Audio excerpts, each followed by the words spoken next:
Hi guys, white rice பண்ணியிருக்கேன். வெறும் குழம்பு தான் பண்ணியிருக்கேன். கத்திரிக்காய், வெண்டைக்காய், முருங்கைக்காய் போட்டு வெறும் குழம்பு பண்ணியிருக்கேன். சூப்பராக இருக்கும்பா இந்த குழம்பு. இஞ்சி பச்சடி பண்ணியிருக்கேன் பாருங்க, சூப்பராக இருக்கும். கல்யாண வீட்டில் அவியல் பண்ணியிருக்கேன்பா, சூப்பராக இருக்கும்.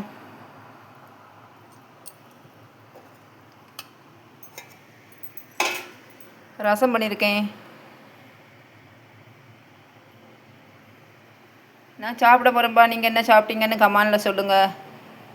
லைக் பண்ணுங்கப்பா, சப்ஸ்கிரைப் பண்ணுங்கள், ஷேர் பண்ணுங்கப்பா.